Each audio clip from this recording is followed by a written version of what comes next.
que se presenta desde diferentes puntos de vista, desde diferentes ángulos. Aquí en el iglesia varias, bueno, aquí también tenemos una a la derecha que está grabando. Tuviéramos 4 o 5 cámaras. Cuando terminara esta reunión, ¿cuál de todas las cámaras que grabaron la reunión, cuál grabó la verdad? Todas. Lo que pasa es que lo hicieron desde diferentes ángulos. Uno del lado derecho, del lado izquierdo, detrás, delante, etcétera, etcétera. Incluso algunos ponen hasta una cámara arriba, ¿no? Para grabar de arriba para abajo. Bueno, la fe en la Biblia es presentada desde diferentes ángulos. Por ejemplo, la Biblia dice que la fe es el medio a través del cual el hombre puede llegar a salvar su alma. Efesios capítulo 2, verso 8 dice: por gracia sois salvos por medio de la fe, y esto no de vosotros, pues es don de Dios. Es decir, que sin fe el hombre no puede invocar el perdón de Dios y ser salvo, ¿verdad? Y pasar de muerte a vida. La fe es el medio para obtener la salvación. Pero cuando Pablo le escribe, por ejemplo, a otros hermanos, a la iglesia de Galacia, él dice que las obras de la carne son, y da una lista, creo que de 19 o 20 manifestaciones diferentes de la carne, del ego. Pero finalmente él llega y dice: más el fruto del Espíritu es amor, gozo, paz, paciencia, benignidad, fe, mansedumbre, templanza. Contra tales cosas no hay ley. Es decir, que no solamente la fe es el medio para obtener la salvación, sino que la fe es parte del fruto del Espíritu Santo que tiene que manifestarse y tiene que notarse en nuestra vida según va pasando el tiempo. Pero es curioso que cuando le escribe a los Corintios, Pablo no utiliza el tema de la fe como el medio para la salvación o como parte del fruto, de una de las características de una vida conectada con Dios, sino que él habla de un don. Él habla de 9 dones, pero uno de los que él menciona dice el don de la fe. Y yo pongo el siguiente ejemplo.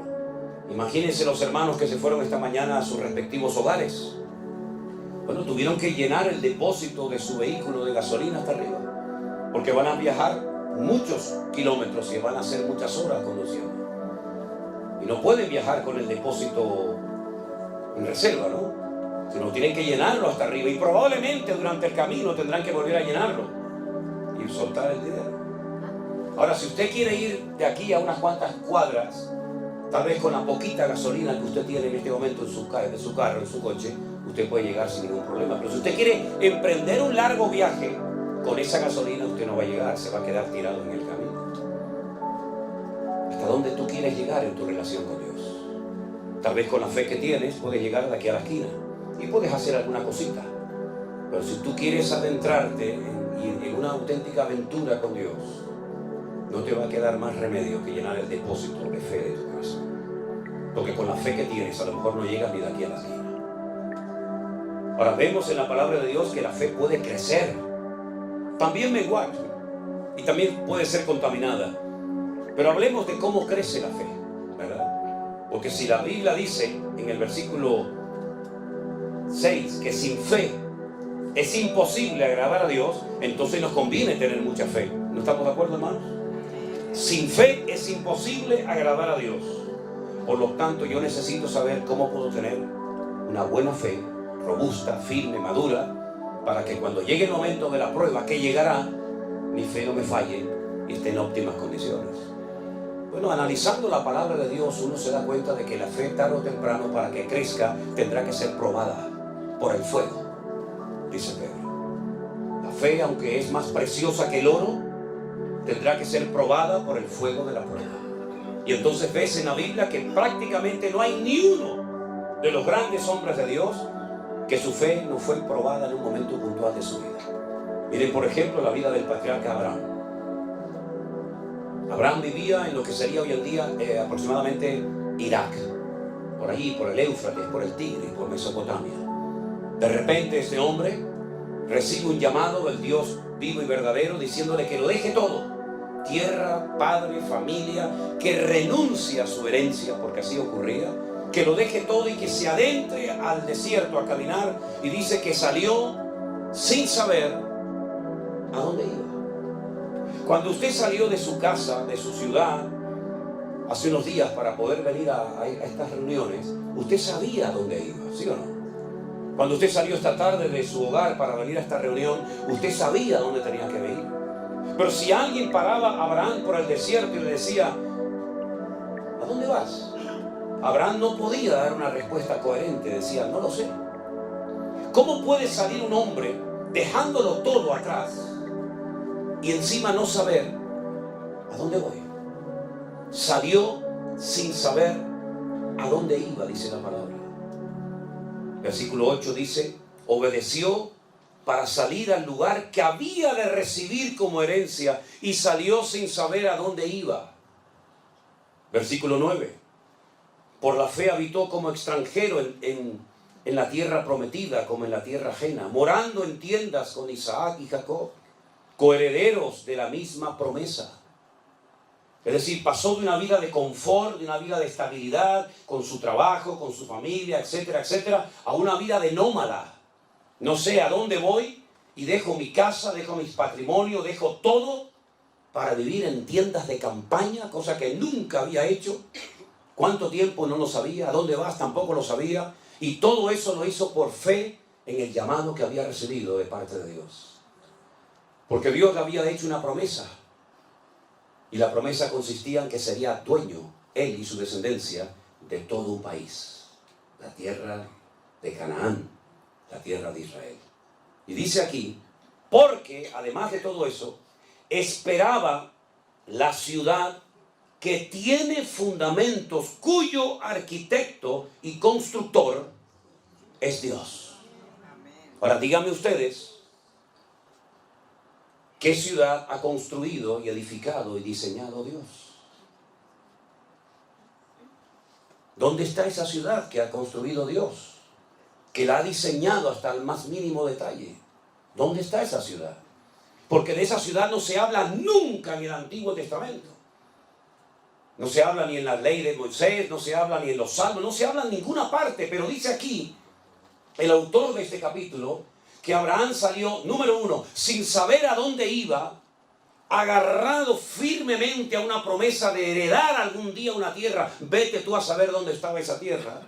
Y además, en el fondo, lo que Abraham realmente buscaba era la ciudad cuyo arquitecto y fundador es Dios. ¿Cómo podía saber él que existía esa ciudad? ¿Y dónde estaba esa ciudad? Si el primero en toda la historia de la Biblia que nos relata esa ciudad, cómo es, sus medidas, sus materiales, etcétera, etcétera, hasta su nombre, fue Juan en el libro del Apocalipsis, en el capítulo 21 y 22 del Apocalipsis. Pero dice la Biblia que salió sin saber dónde estaba, pero la buscaba, y dice que la saludó y la vio de lejos. Por eso es el hombre llamado en la Biblia el Padre de la fe. Esa ciudad cuyo arquitecto y fundador y diseñador es Dios, es nada más y nada menos que la Nueva Jerusalén. Si quieren saber cómo es, si quieren saber cuáles son sus características, sus medidas, sus materiales, etcétera, lean esta noche antes de dormir el capítulo 21 y 22 de Apocalipsis y te vas a quedar asombrado, porque ahí está la ciudad que Abraham buscaba y dice que la vio. Es decir, aún antes del nacimiento de la iglesia, aún antes del nacimiento físico y terrenal del Señor Jesucristo, ya Dios había construido esa ciudad destinada en la eternidad para ti y para mí. ¿Cuántos dicen amén? Tremendo. Fíjate que un día los judíos, hablando con el Señor Jesucristo, Él habla de su eternidad y les dice, yo soy antes de Abraham. Y le dijeron, ¿cómo vas a ser tú antes de Abraham si no tienes ni 40 años? Por poner una cifra, ¿no? Si ustedes verdaderamente fueran hijos de Abraham, como le dijo el Señor a los judíos, creerían en mí, porque Él vio mis días y se gozó. Es increíble, ¿verdad? Cómo parece que estaba ya todo escrito y planificado desde antes de la fundación del mundo. Ya la Nueva Jerusalén existía antes de la creación de Adán y Eva. Ya el Señor Jesucristo sabía que moriría algún día en una cruz y aún no había sido creado Adán y Eva ni el jardín del Edén. Luego ya Dios lo que hace en su palabra es relatarnos lo que para Él ya es pasado, pero que todavía para nosotros sigue siendo un misterio y sigue siendo futuro. Por eso es muy interesante ver cómo Dios relata las cosas del futuro, que cuando te las cuenta, las lees y parecen como que ya han sucedido en el pasado lejano y distante. Cuando le dice aquel anciano a Juan en la isla de Patmos: Juan, estas multitudes que no se pueden contar, con ropas blancas, de todas las naciones, pueblos, tribus y lenguas, ¿quiénes son esta gente? ¿De dónde han salido? ¿De dónde vienen? Y Juan en aquel momento llora y le dice: yo no lo sé, Señor. Yo no sé quién es esta gente. Yo no sé de dónde han salido. Y la respuesta celestial fue: estos son los que ya han salido de la gran tribulación y no han manchado sus vestiduras, sino que se han mantenido santos y puros para el Cordero de Dios. Ya han salido de la gran tribulación, y la gran tribulación aún todavía no ha empezado. Pero el Señor te lo cuenta en futuro, lo que todavía no había, en pasado, lo que todavía no ha ocurrido. Porque ¿qué es lo que será? Dice la Biblia: lo mismo que fue. Por lo tanto, qué interesante es ver cómo Dios, me permite la expresión, Él ya vio toda la película. ¿No les ha pasado a ustedes que ya han visto, por ejemplo, ahora Cristina está viendo una serie, Fauda, que yo la he visto en internet, en Netflix, y yo ya la he visto toda, ya va por la primera temporada, y yo ya voy por la cuarta. Y cuando yo la estoy viendo, y yo le digo: cuidado con este que es malo, ¿eh? Eso le enfada muchísimo a Miriam. Yo entro en la habitación y digo: ay, pero este chico la va a matar a la chica. Pero papá, por favor, pero no me cuentes la película. El Señor ya nos contó en la Biblia la película. El Señor ya nos contó la película. Él sabe cómo va a terminar todo. Por eso no tenemos que tener miedo. Mira, el mejor antídoto para la depresión, el mejor antídoto para la tristeza, ¿sabes cuál es? El libro del Apocalipsis. Ay, pero a mí me da miedo. No, a mí todo lo contrario, a mí me anima un montón el Apocalipsis, porque veo al diablo derrotado, porque veo el cielo y la tierra nueva, porque veo la venida del Señor, porque veo el milenio, porque veo el reino milenial del Señor, porque todo termina bien para la honra y la gloria del Señor. Dios nunca pierde, siempre gana todas las batallas. Aleluya. Y eso es la fe, ver las cosas que no son como si ya fuesen. Así que todo eso pasó en la vida de este hombre por la fe, dice la palabra de Dios. Pero dice algo más en el verso, por ejemplo, 4. Por la fe, Abel, ¿saben quién era Abel, verdad? Uno de los hijos de Adán y Eva. Abel ofreció a Dios más excelente sacrificio que Caín, por lo cual alcanzó testimonio de que era justo, dando Dios testimonio de sus ofrendas, y muerto, aún habla por ella. Hay gente que ha muerto, pero sus obras hablan como si estuvieran vivos todavía entre nosotros, ¿verdad? Dios había establecido un nuevo sistema, una nueva forma de acercarse a Dios, porque ya habían pecado, ya habían caído, ya habían sido expulsados del jardín del Edén, pero Dios quería seguir teniendo comunión con el hombre, pero ya no va a ser igual. Ya se acabó eso de línea directa con Dios, ahora son sacrificios de animales. Y alguien me preguntó una vez: ¿y por qué sacrificios de animales? ¿Qué tienen que ver los animales con el pecado del hombre? Bueno, Dios estableció muchas leyes en la naturaleza y muchas leyes en el reino espiritual, y una de ellas dice que sin derramamiento de sangre no hay remisión de pecados. En la sangre está la vida. Es decir, que lo que tenía que suceder es que el hombre tenía que morir derramando su sangre. Pero si moría, ¿cómo iba después a poder vivir y experimentar el gozo de la salvación? Es imposible. Por lo tanto, el animal sustituía al pecador y le recordaba que se comportó como un animal el día que desobedeció y se desconectó de Dios, porque eso es lo que hace el hombre. El ser racional se convierte en irracional cuando peca, cuando miente, cuando roba, cuando mata, etcétera, etcétera. ¿Por qué? Porque se comporta peor que una bestia. Y el pecador, cuando quería acercarse a Dios, tenía que traer un animal, como tú te has comportado como un animal, en vez de como un ser, pues, racional, como yo te creé en un principio. Y vas a tener que poner tus manos sobre la cabeza de ese animal inocente y confesar públicamente tus pecados. Y ese animal simbólicamente va a morir en tu lugar, aunque no te va a perdonar los pecados, pero es para que recuerdes siempre que eres un pecador. Y eso pasó durante siglos y siglos y siglos. Nadie podía acercarse a Dios como nosotros hoy en día, que oramos, pedimos perdón y ya está. No, durante siglos la gente tenía que ir al templo de Jerusalén a presentar sus correspondientes sacrificios. Pero claro, no había un sacrificio que te limpiaba completamente de tus pecados, sino que continuamente tenías que ir, y otro día, como cuando éramos católicos. No ibas al cura y te confesabas y ya te perdonaba los pecados para toda la vida. ¿Verdad que no? Yo me acuerdo que un día un cura me dio una bofetada. Me dio un sopapo un cura una vez, porque como nos obligaban a confesarnos cuando yo estaba en el colegio de curas y era monaguillo, pues me llevaba a confesar antes de poder comulgar. Antes era así. Y cuando iba al cura y le decía de aquello de Ave María Purísima, sin pecado concebida, hijo, cuénteme sus pecados. Y yo, de bromista, le digo, Padre, me confieso de mis pecados y también me confieso de los pecados que voy a hacer cuando salga de misa otra vez. Y salió del confesionario y me dio una bofetada y dice, sin vergüenza, no tienes vergüenza. Digo, es que voy a pecar otra vez, es que hay ahí una niña que me gusta mucho y me voy a ir con ella después cuando salga de la misa. ¿Te das cuenta? No hay alguien que te pueda perdonar para siempre los pecados, solamente aquel que dijo, este es el Cordero de Dios que quita el pecado del mundo. A Él sea la gloria y la honra en esta noche. Jesucristo, el Hijo de Dios, aleluya. Él perdona y olvida. La pregunta es, ¿y tú te has perdonado a ti misma? Porque hay gente que Dios ya les perdonó, pero ellos siguen con la matraquilla de que soy pecador y no sé qué. Pero mira, si Dios ya no sabe lo que le estás diciendo. Dios perdona y olvida para siempre. Y nunca más volverá a echarte en cara tus pecados. Si te vienen esos remordimientos de conciencia, si te vienen esos malos recuerdos, no es el Señor, es el diablo que viene a acusarte de lo que Cristo ya te perdonó. Y eres libre completamente en el nombre del Señor, ¿verdad?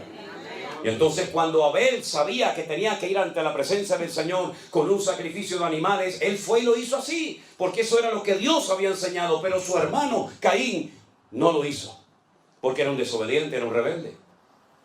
¿Quién le enseñó a Caín a ser desobediente y rebelde?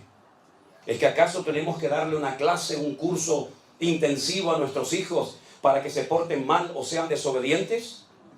Ya lo llevan dentro. Ya va en el paquete. No tienes que enseñarle a que sea un respondón, ya lo lleva adentro. No tienes que enseñarle a que sea cualquier otra cosa, porque lo que hay que enseñarle son buenos modales y buenos principios, pero lo malo ya lo llevan dentro.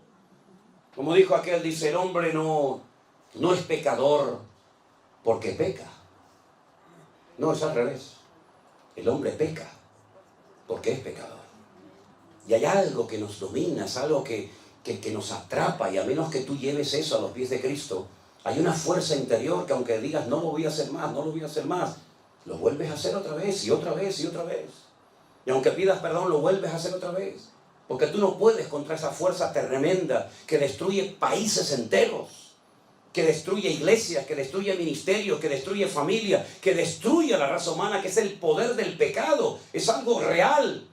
El poder más destructivo que hay es el poder del pecado. Y si no, mira cómo está el mundo, lleno de pecado, de desobediencia, de rebeldía, de soberbias por todas partes. Y para eso vino Cristo, para darte un poder más fuerte que el que te dominó durante años. Y cuando llega Caín a la presencia del Señor, no trae una ofrenda de animales, sino un producto de la tierra. Es decir, yo me acerco a Dios. Caín no era ateo, era un desobediente. Yo me acerco a Dios a mi manera. Me da igual lo que Dios haya dicho. Dice animales, yo traigo patatas del campo. Dios dice patatas del campo, yo traigo animales. Es el espíritu de la contradicción. Y es la actitud del ser humano. Aquí tienes un reflejo, una fotografía de cómo es el ser humano. Obediente a Dios o rebelde a Dios. Lo ves en Caín y Abel, lo ves en Jacob y Esaú, lo ves en el ladrón arrepentido a la derecha y lo ves en el ladrón rebelde y soberbio a la izquierda. Lo vemos continuamente por todas partes. Y entonces el Señor le habla a Caín y le dice, Caín, no estás haciendo bien las cosas. Fíjate que Abel no le dice nada. Dios no le habló a Abel. ¿Para qué le va a hablar si está haciendo las cosas bien? Sin embargo, le habló Caín y le dijo, tu semblante ha decaído, ya no eres la misma persona. Miras con malos ojos a tu hermano, pero si hicieras las cosas bien, yo no te bendeciría. Y en vez de arrepentirse, en vez de humillarse y decir, perdóname Señor, lo siento, voy a corregir el rumbo, como dice la Biblia, si oyereis hoy su voz, no endurezcas tu corazón, pues entonces lo que hace es que engaña a su hermano y le dice, Abel, vamos a dar un paseo por el campo. Y el otro dice, vamos. Se fía de su hermano, es noble de corazón, ni siquiera se imagina lo que le va a hacer su propio hermano.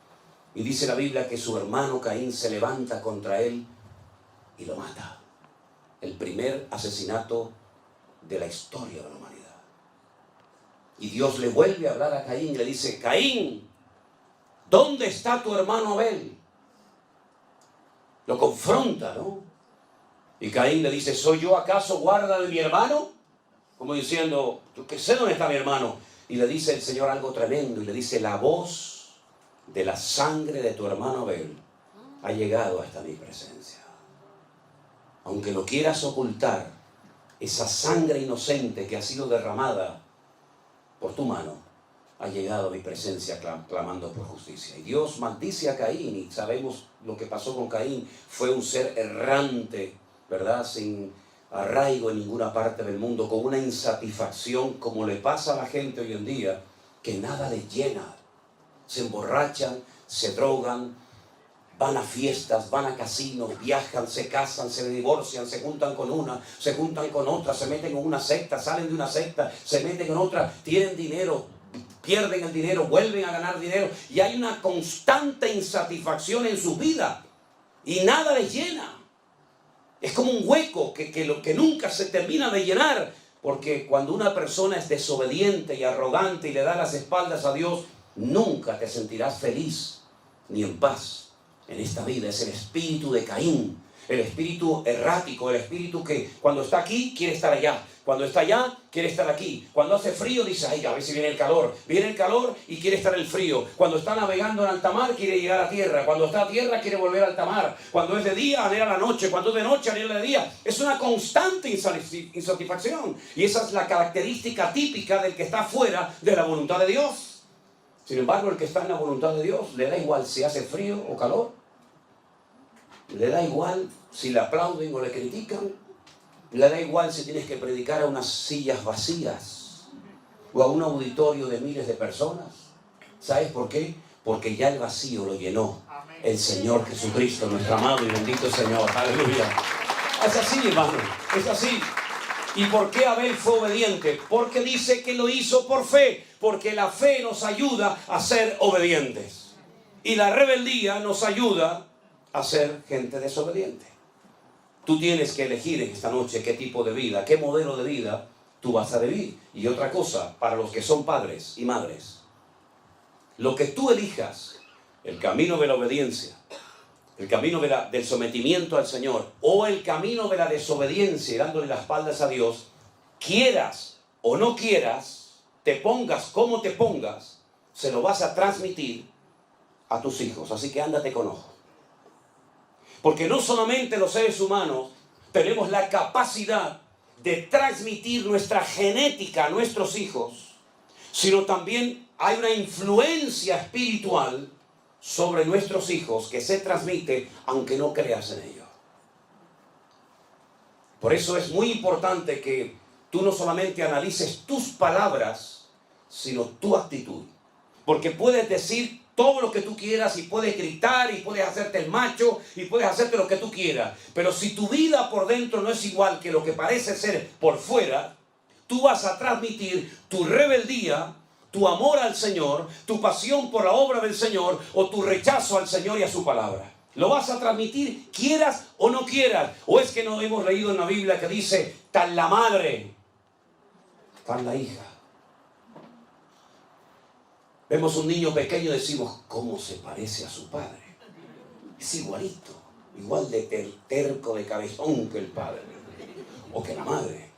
Y el niño tiene meses, pero ya comienza a brotar ese germen que llevamos por dentro. ¿Se acuerdan cuando el Señor Jesucristo le dijo a sus discípulos aquella frase preciosa? En el mundo tendréis aflicción, pero confiad, yo he vencido al mundo. Mi paz, dice el Señor a sus discípulos, mi paz os dejo. no como el mundo la da. Es decir, la paz que tenía Cristo, el príncipe de la paz, no se la llevó al cielo con él, sino que se la dio a Pedro, se la dio a Juan, se la dio a Santiago, y todos tenían la misma paz que tenía el Señor Jesús.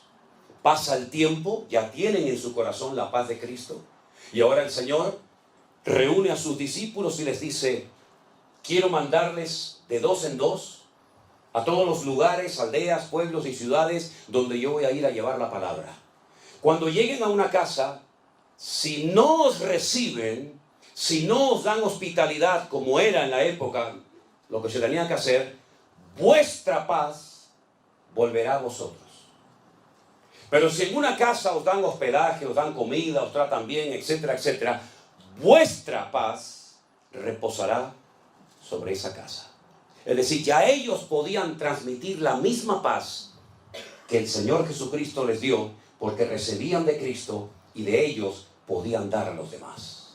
Por eso cuando vas al Sermón del Monte, a las famosas bienaventuranzas, te encuentras que a los hijos de Dios se les conoce como pacificadores. Bienaventurados los hijos de Dios, porque ellos serán llamados pacificadores. ¿Qué transmites tú en tu casa? ¿Qué transmites? Ustedes saben que cuando una persona, por ejemplo, fuma, el olor del humo, del tabaco, se le impregna. ¿Sí o no? La Biblia dice que un día una mujer ungió al Señor Jesucristo con un vaso de alabastro, de nardo puro, y toda la casa, y todos los que estaban en la casa, fueron impregnados con aquel olor del Señor. Y déjenme que les diga que hace poquito estuve en Israel y una hermana compró un vasito, así, un frasquito pequeño de alabastro, y me echó una gota así en la mano.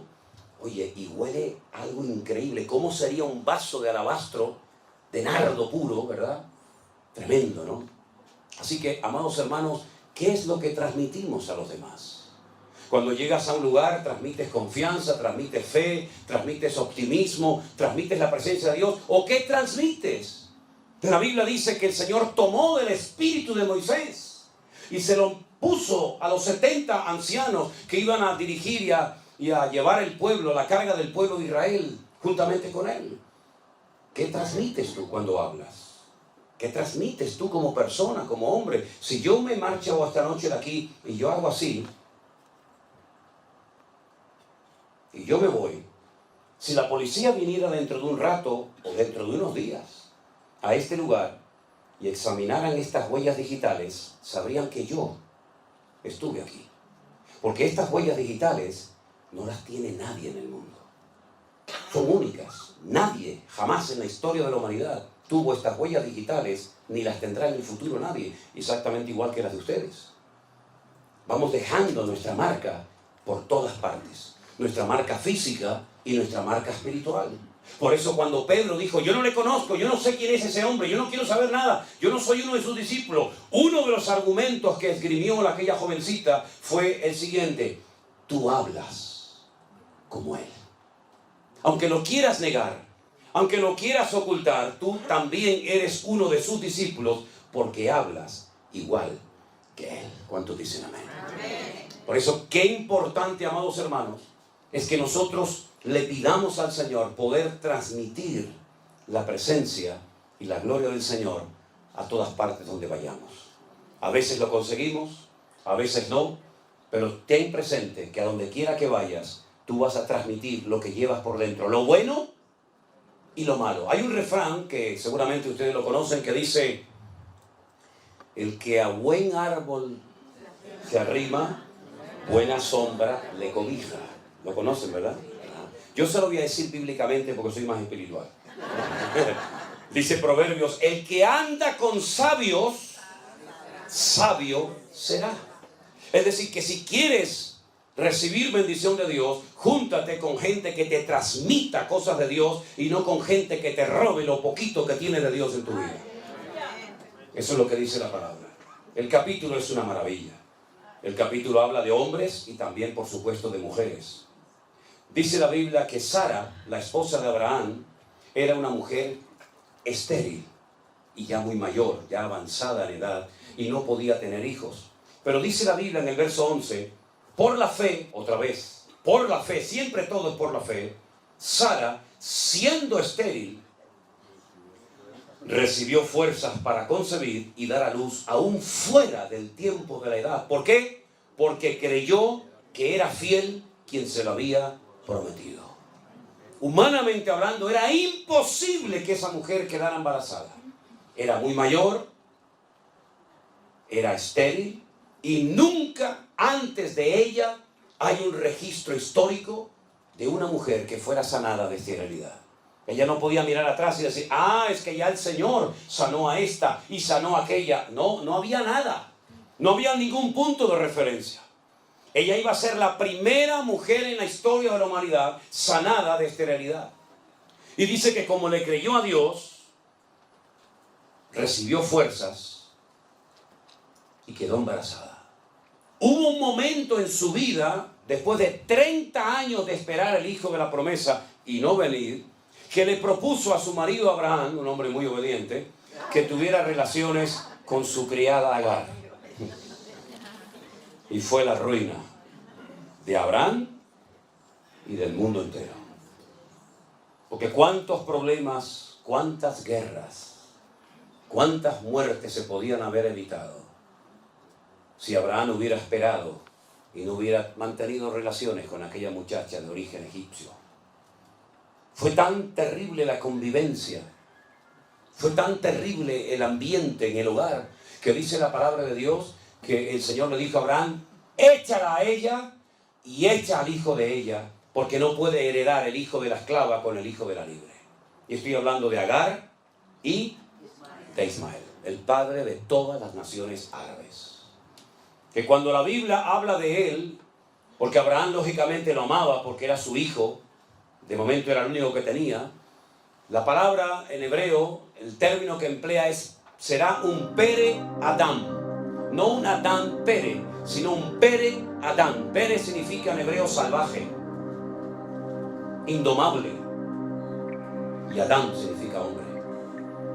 Y no es que invierte el orden por equivocación del error, del copista, no, es que lo hizo a propósito. Lo que va a predominar en él, más que su parte humana, va a ser su parte animal. Es un salvaje. Él siempre estará en contra de todo el mundo. Y todo el mundo estará siempre en contra de él. Y por su espada vivirá. Así es que esto es imposible, esta convivencia entre unos y otros. Cógelo y échalo de casa y yo me encargaré de él. Y es entonces cuando ella es expulsada del hogar de Abraham, cuando el Señor se le presenta en un pozo, y es la primera vez que el Señor le habla a través de un ángel a una persona en la humanidad, Agar, y le promete que va a ser príncipe de 10 naciones y le promete prosperidad, como hasta el día de hoy la vemos.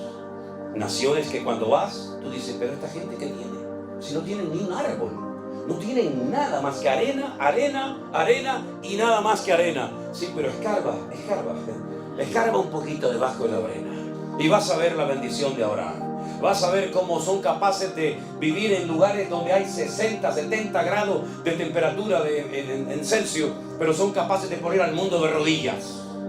Porque lo que tienen debajo no lo tiene ninguna nación de la tierra. Y curiosamente heredaron una característica de su padre Abraham, como es la hospitalidad. No hay pueblo más hospitalario que las naciones árabes. ¿Qué te parece? Pero dice la palabra de Dios que cuando esta mujer es expulsada del hogar y el Señor le cuida y le protege milagrosamente, es entonces cuando Sara recapacita y se da cuenta que cuando Dios te da una promesa, tienes que aprender a esperar en la promesa de Dios, aunque pase mucho tiempo.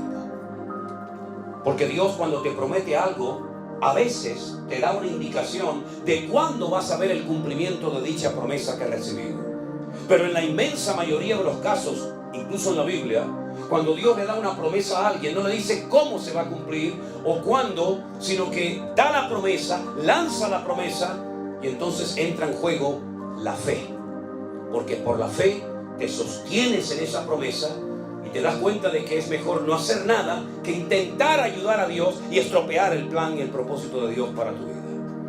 Y fue lo que le pasó a Abraham. 30 años, no venía el hijo de la promesa, mantiene relaciones con Agar, queda embarazada y el Señor dice, ese no es el hijo. que yo te había prometido. Eso es lo que tú has hecho en la carne.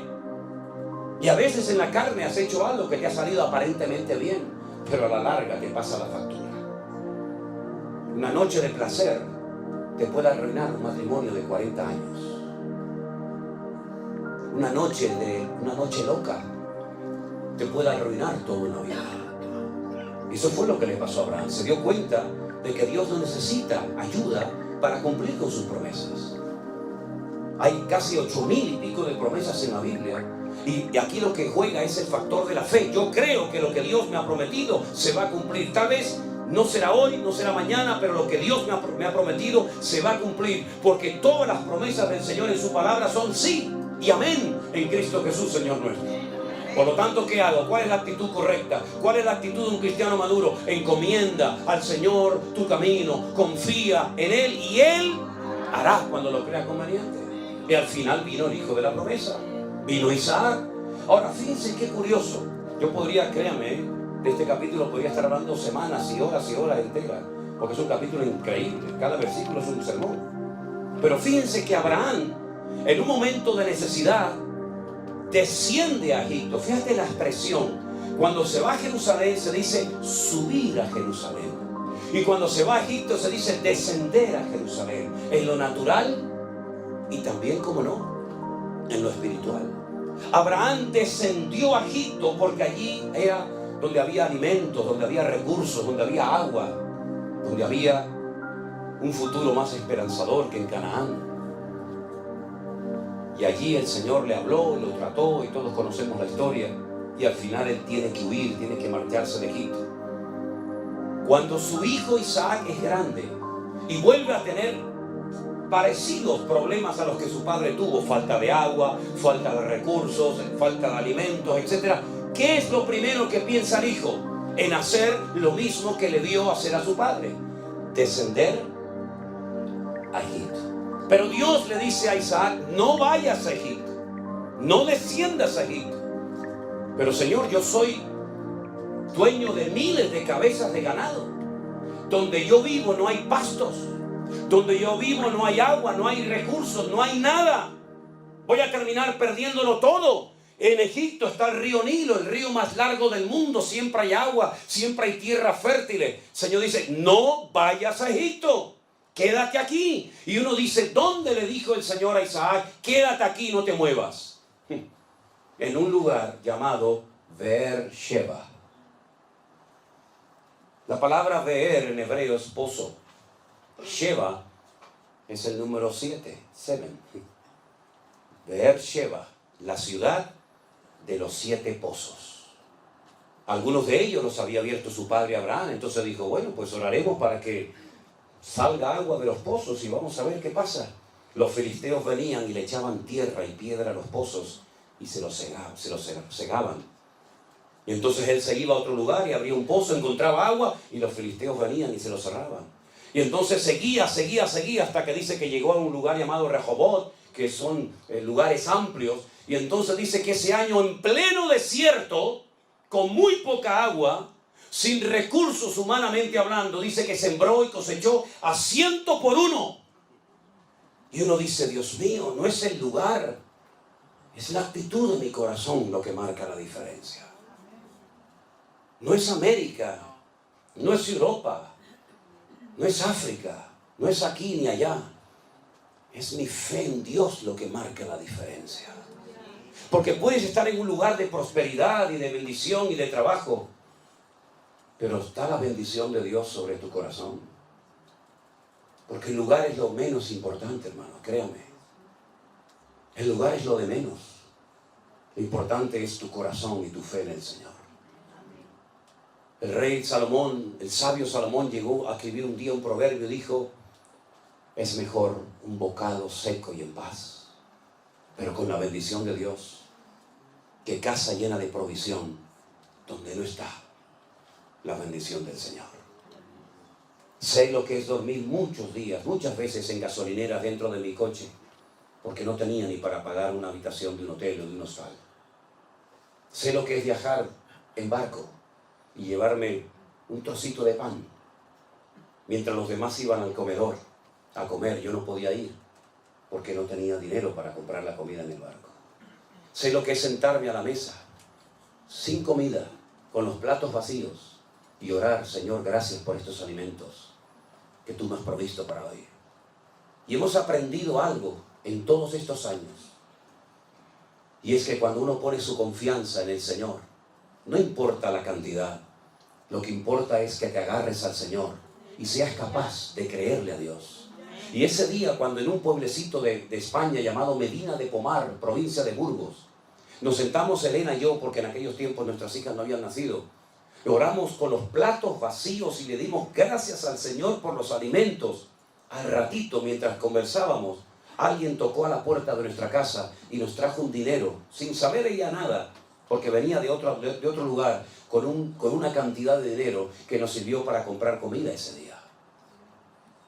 Y como dijo el apóstol Pablo, y yo, para la gloria de Dios, también lo puedo decir: sé vivir humildemente y sé tener abundancia. En todo y por todo he sido enseñado y entrenado por el Señor, tanto para tener abundancia como para padecer necesidad, porque todo lo puedo en Cristo que me fortalece. Y eso es lo que el Señor quiere enseñarnos a nosotros en el siglo XXI. Hay tiempos de abundancia, cuidado, porque echa más a perder la abundancia que la escasez. Es mucho más fácil recurrir a Dios en momentos de escasez que acordarte de Dios en momentos de prosperidad. Es más peligrosa la abundancia que la escasez, porque Salomón también dijo: si me das mucho, si me sobra mucho, puede ser que me termine olvidando de ti. Pero si me das poco, puede ser que termine robando y pecando contra ti. Por lo tanto, Señor, manténme de lo necesario para que no peque contra ti, ni en la abundancia ni en la escasez. Eso es una lección que no se lee en un libro, sino viviéndolo cada día en tu vida. Aleluya. Claro, a todos, también a los cristianos, nos gusta tener nuestras necesidades básicas cubiertas. Y poder invitar a tu esposa una noche a comer, y poder comprarte una camisa si te gusta. Claro, no hay nada malo en eso. Pero no te olvides que el Señor es mi pastor y nada nos faltará. Y lo importante es tenerlo a Él. Y lo importante es que cuando Dios te prospere, que espero que te prospere a por 1000, y cuando el Señor te dé abundancia, que seas un buen administrador y no tengas mentalidad de dueño, sino que seas un administrador fiel de los recursos que el Señor, por su misericordia, ha puesto en tus manos. ¿Cuántos dicen amén? Yo quiero terminar en esta noche leyendo los últimos versículos de este precioso capítulo, que podríamos estar horas y horas hablando de él. Hay una mujer mencionada en el versículo 31 que no era judía, era cananea. Su nombre es Rahab. El verso 31 dice: por la fe, otra vez, por la fe, Rahab la ramera no pereció juntamente con los desobedientes, habiendo recibido a los espías en paz. Esta mujer es muy interesante, su historia, porque la Biblia nos habla de que era una mujer que había ejercido durante tiempo la prostitución en la ciudad de Jericó, donde ella vivía. Ella era una cananea, pero un día recibe en su casa la visita de 2 hombres extranjeros, 2 israelitas, que van a su casa, el mejor lugar para pasar desapercibidos, y ella reconoce que son hebreos y les dice algo tremendo. A veces lo leemos y no somos conscientes de la profundidad de aquella conversación durante la noche de Rahab con estos 2 hombres. Les dice: hemos oído lo que vuestro Dios ha hecho por vosotros cuando os sacó de Egipto. Lo hemos oído. Sabemos que Dios os abrió las aguas del Mar Rojo para que pasarais por tierra seca. Y sabemos que Dios os va a entregar esta tierra. Ese es el motivo por el cual está cerrada, bien cerrada Jericó. Fíjate cómo hacía 40 años que los estaban esperando. Estaban con más temor los habitantes de Jericó que el pueblo de Israel, quejándose y lamentándose contra el Señor. Es decir, hace 40 años podían haber entrado a Canaán, pero por desobediencia y por rebeldía perdisteis la oportunidad histórica de vuestra vida. y moristeis en el desierto, cuando hace 40 años esta gente estaba temblando de miedo porque sabían que nuestro Dios es el Dios vivo y verdadero. Qué lástima, ¿verdad? Qué lástima cuando el inconverso te tiene que recordar que eres cristiano. Qué lástima cuando el inconverso te da lecciones de buen padre en vez de tú dárselas a él, ¿verdad? Yo solamente os pido, decía Rahab, que tengáis misericordia de mi vida y de mi familia. Y estos hombres hicieron un pacto con ella. Y le dijeron, si tú no nos delatas, si tú no le vas con el cuento, con el chisme al rey, diciéndole a él que hemos estado en tu casa, te salvaremos la vida. Pero tienes que estar dentro de tu casa cuando entremos a conquistar la tierra de Jericó, la ciudad de Jericó. Y tienes que amarrar este cordón rojo, ¿verdad?, en la ventana de tu casa, para que al entrar en la ciudad, los soldados, cuando vean esa tela colgando en tu ventana, sepan que ahí no tienen que entrar a matar a nadie. Si cumples con estas dos condiciones, te salvaremos tu vida a ti y a toda tu familia. Ahora tú imagínate Rahab viendo casa por casa, convenciendo a su padre, a su madre, a sus primos, a sus cuñados, a sus sobrinos, dándoles testimonio, ¿verdad? Vengan a mi casa, pero ¿cómo vamos a ir a tu? Vengas a mi casa que hay salvación. La verdad que la fe de Rahab fue tremenda, ¿eh? Y dice la Biblia algo interesantísimo sobre su casa. No sé si se acuerdan. La ciudad de Jericó era como dos círculos concéntricos, uno dentro del otro. Había una muralla exterior y otra muralla interior, y entre muro y muro dice la Biblia que Rahab había construido su casa. Vivía entre un muro y otro. Quédense con ese detalle. Cuando llega el día de la invasión, de la conquista de Jericó, la Biblia dice que las murallas de Jericó se derrumbaron. Y cuando arqueólogos descubrieron las antiguas murallas de Jericó, llegaron a una conclusión muy interesante. Se dieron cuenta por la posición de las piedras que las murallas no habían caído de una forma normal. No habían caído de adentro hacia afuera o de afuera hacia adentro, se habían derrumbado los muros, sino que cayeron exactamente igual que aquella imagen que tenemos en nuestra mente del día de las Torres Gemelas, cuando se desmoronaron sobre sí mismas, porque fue una obra de Dios. De arriba abajo se desmoronaron aquellas piedras, pero la casa de Rahab, que estaba entre el muro de afuera y el muro de adentro, no se cayó. Se cayó todo a su alrededor, pero su casa permaneció. Y ahí se cumple la promesa que dice: caerán a tu lado 1000 y 10.000 a tu diestra, mas a ti no llegará, por cuanto has puesto tu confianza en el Señor. Fuertes aplausos a nuestro Dios.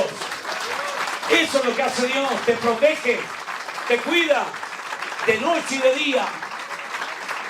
Y verás por todas partes tragedia, pero verás cómo Dios te cuida y te bendice. Y tú dices: Dios mío, qué tremendo como tú eres. Y resulta que esta mujer cananea, que repito, no era del pueblo de Israel, estaba bajo aquella maldición que había lanzado Can. ¿Se acuerdan? Noé, cuando dijo: maldito sea Canaán. ¿Se acuerdan? Cuando lo vieron desnudo. Y él maldijo a alguien que ni siquiera existía en aquel momento. Sus 3 hijos, Sem, Can y Jafet. Y maldice al nieto, al hijo de Can, a los cananeos. ¿Y cómo se llamaba la tierra donde vivía Rahab en aquel tiempo? Canaán. Los cananeos. Estaban todos bajo la maldición de Noé. Pero ella resulta que se incorpora, se integra en la vida del pueblo de Israel y se casa con uno de los espías. ¿Sabían eso? Que se llamó Salmón. No, sino Salmón. Que esta mañana hablé de Salmón. Se casó con Salmón. Y entonces, cuando uno se convierte de verdad al Señor, las maldiciones forman parte de la historia. Ya puedo dormir en paz me acostaré y asimismo dormiré, porque solo tú, Señor, me haces vivir confiado. Ya no tengo miedo de lo que me hizo mi padre, lo que me hizo mi abuelo, de lo que pasó en la reconquista, lo que no. Yo no tengo nada que ver con eso. Yo voy a quitar del pueblo, dijo el Señor, ese refrán que tenéis que no concuerda con la realidad. Los padres comieron las uvas y los hijos tuvieron la dentera. El alma que pecare, esa morirá. El hijo no morirá por los pecados del padre, ni el padre morirá por los pecados del hijo, sino que el alma que pecare, esa morirá. Así que ella ya no es una mujer bajo maldición, sino que ahora toda la maldición se convierte en bendición y queda embarazada y tiene nada más y nada menos que a un hijo que se llamó Booz. Booz. Díganlo en español, Booz. Con Z. Y Booz llegó a ser uno de los hombres más ricos de Israel. Un terrateniente que tenía tierras en abundancia. Y un día ve venir por el horizonte a una mujer de los campos de Moab, viuda, con una mano delante y una mano detrás, pobrecita, tratando de sustentar su vida y la de su suegra, y se enamora de ella, y se casa con ella. El hijo de Rahab se casó con Ruth, la moabita, y quedó embarazada, y tuvo un hijo llamado Obed. Y Obed pasa el tiempo y tiene un hijo llamado Isaí. E Isaí tiene muchos hijos, pero sin lugar a dudas, el más famoso de todos fue el mismísimo rey David. ¿Y de dónde viene el Señor Jesucristo? Entroncado con esa familia, con la familia de Judá, porque Dios torna la maldición en bendición. ¿Cuántos dicen amén? ¡Gloria a Dios! ¿De dónde ha salido eso de que vamos a echarle hoy los demonios a los hermanos miembros de la iglesia? ¿De dónde ha salido ese disparate? Incluso algunos hasta le dicen tiene que pagar para que el pastor le bendiga y le saque los demonios y les rompan las maldiciones generacionales. ¿Saben cuando fui a Santiago de Chile la primera vez? Yo iba a predicar en una iglesia